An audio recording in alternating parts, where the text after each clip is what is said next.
Bonjour, dans l'exercice 8 du chapitre courbe paramétrée, nous continuons l'étude de la courbe représentée à l'écran. Cette étude a été commencée à l'exercice 4.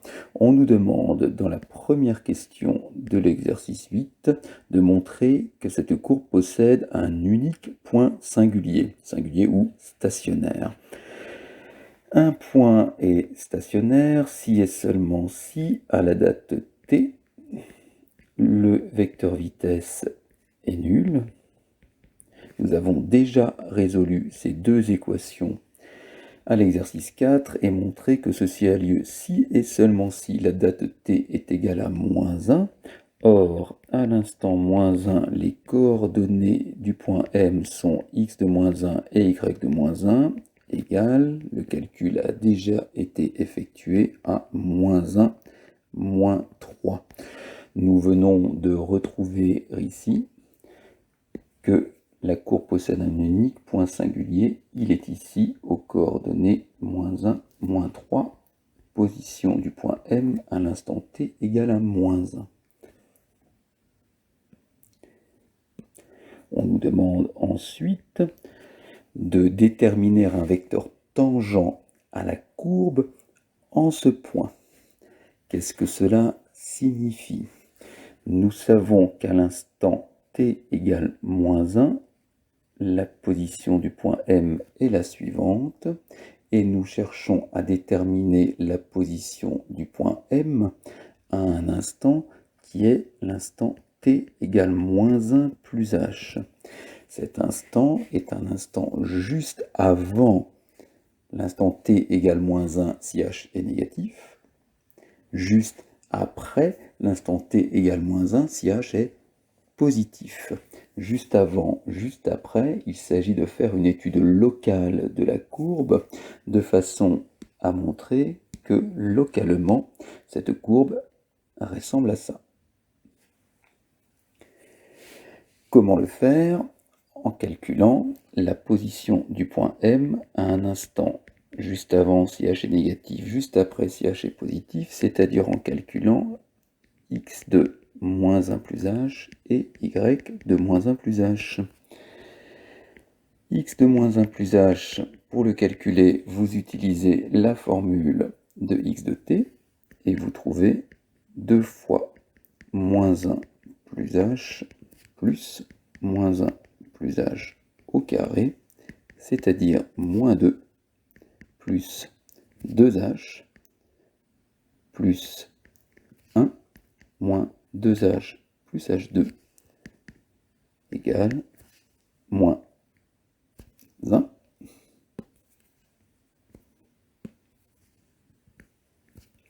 plus 0h plus h2. De même, y de -1 plus h est égal à 2 fois -1 plus h moins 1 sur -1 plus h au carré. C'est une étude locale, h est petit. Pour calculer ce terme, nous faisons donc un développement limité. Moins 1 sur -1 plus h au carré est égal à moins 1 moins h à la puissance alpha, avec alpha égale -2. C'est-à-dire moins 1 plus alpha fois moins h, plus alpha, alpha moins 1 sur factoriel de moins h au carré, plus des termes que nous négligeons pour l'instant, égale moins 1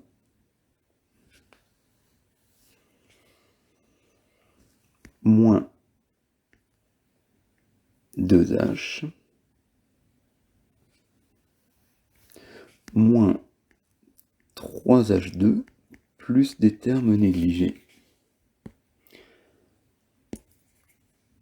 D'où y de moins 1 plus h est égal à moins 2 plus 2h plus les termes que nous venons de calculer, c'est-à-dire moins 1, moins 2h, moins 3h2, plus les termes négligés. Finalement, y de moins 1 plus h égale moins 3, moins 3h2 plus des termes négligés. Nous en déduisons que le point à la date moins 1 plus h occupe la position x de moins 1 plus h, c'est-à-dire moins 1 plus h2, et y de moins 1 plus h, moins 3, moins 3h2, plus des termes négligés. Écrit sous forme plus géométrique, autrement dit vectorielle, cela veut dire que ce point est le point moins 1, moins 3, puis nous nous déplaçons de h fois rien du tout, pas de terme en h, puis de h2 fois 1 moins 3, puis de h2 fois des termes négligés qui forment un vecteur epsilon de h, où epsilon de h désigne un vecteur dont les deux coordonnées tendent vers 0 quand h tend vers 0.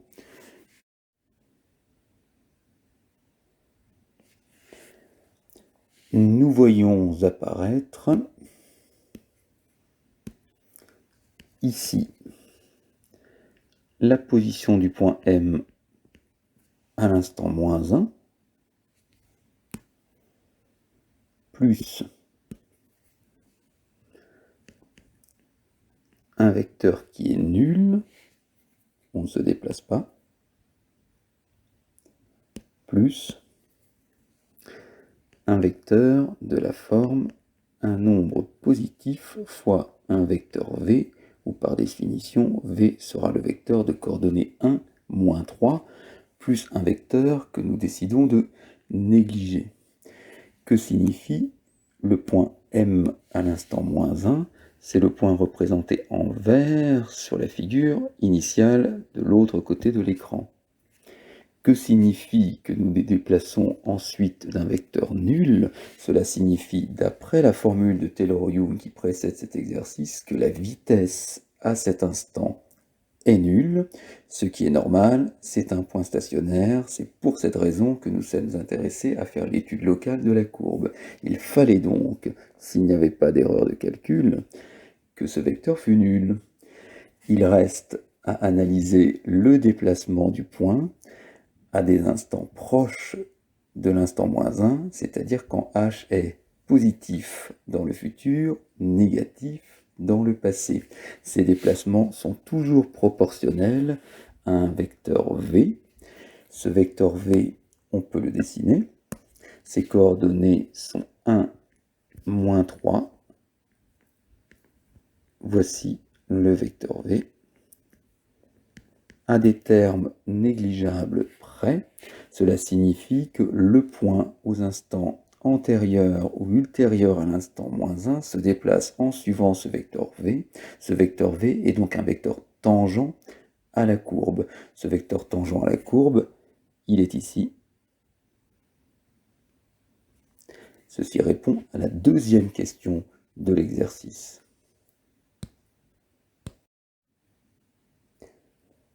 Dernière question de l'exercice, nous cherchons à préciser l'allure de la courbe. À en croire la courbe dessinée de l'autre côté de l'écran, celle-ci s'écarte de sa tangente d'une manière dessinée ici. Nous cherchons par le calcul à préciser comment la courbe s'écarte de sa tangente aux instants antérieurs et ultérieurs à moins 1. Pour ce faire, il faut pousser le développement limité effectué plus haut. Un peu de courage, un peu de calcul, et vous devriez trouver que le terme suivant du développement limité est moins 4h3. Par conséquent, en poussant le développement limité, on obtient ici un déplacement supplémentaire de la forme 0, moins 4, plus des termes négligeables par rapport à h3. Ce nouveau vecteur qui apparaît de coordonnées 0, 4, nous décidons de l'appeler W comme dans la partie précédente du polycopier. Apparaît donc ici un nouveau vecteur W vertical de coordonnées 0, 4. Ces deux vecteurs qui ne sont pas collinéaires vont former une base du plan et cette base du plan sera adaptée à l'étude locale de la courbe près de ce point. Voyons comment.